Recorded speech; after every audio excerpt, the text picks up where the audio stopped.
Hi everyone, the tool that I will be presenting now is called Social Entrepreneur Investigate and Develop, and this is one of the main tools that you can use to get to know the competence framework for social entrepreneurs. Briefly, to tell about the competence framework, it was developed specifically for social entrepreneurs, specifically to help social entrepreneurship educational projects, and also to help social enterprises, their teams, to develop the competencies or to complement their teams to be able to work efficiently in the field of social business.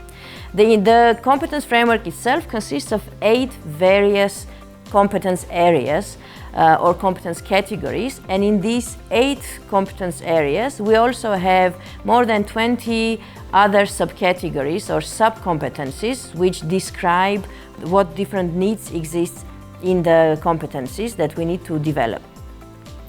The game gives a possibility to first of all get to know the competencies, to get to know the competence framework, and to reflect on how these competencies can be used in order to develop our capacities of doing business.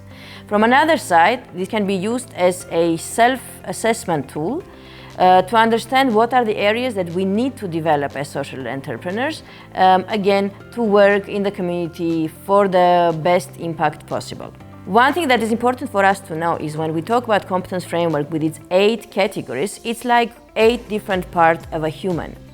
In order for a human to work efficiently, for him to live their life happily, work well, etc., all the systems in the body need to function well.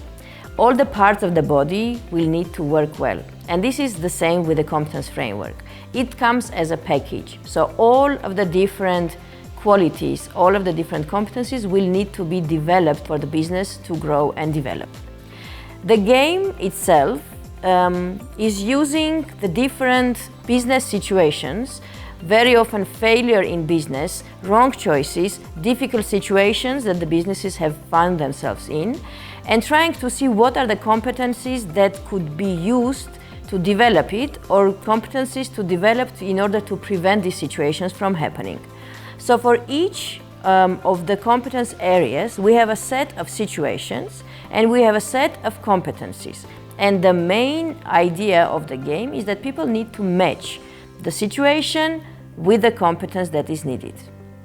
The game can be played with different teams, and this is how the system goes or how the game develops. Each team can decide which competence area they want to work on and go deeper in and to understand better. So for example, one of the groups has chosen the competence area that is called human resources and teamwork. Once the category is chosen, the teams get their board or their template where they can find all the subcategories of the same competence area. The teams then will get set of difficult situations which describe a potentially problematic story. They also receive the different competencies that go together in that set of competencies. So for example, one card that I have in my hand is: unexpectedly for you, one of the best specialists in your team has applied for dismissal, explaining that he cannot work in such a tense atmosphere. For you, this statement was definitely a surprise. So when you read this situation, the team needs to find in which competence area and to which competencies this situation can match. So for example, we understand that this has to do with motivating and inspiring team members. So we put it here and we try to see what are the competencies that could help develop this situation. So this one, which matches the situation, is social entrepreneurs should be able to recognize conflict situations in the process of joint activity, as well as hidden motives, feelings, and needs of participants. So if the group finds that these two are matching, so the situation and the competence is matching, they build it on the board that they have. Similarly, they do with all the rest of the situations and competence cards, and once this is done, the game is finished.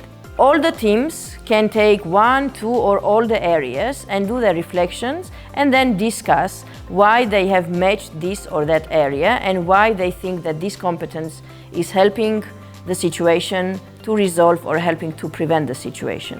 Now, it can happen that different groups match it differently, and this is also an interesting and a nice base for discussions of the situations. Of course, a joint presentation, discussion follows, and this is how the game is concluded. What can be a nice continuation for it is that all the teams or individuals can decide what competences area they would like to develop and how it's possible to develop it. Thank you very much. We hope you use this game and give us the feedback about it to make it even more efficient than it is now.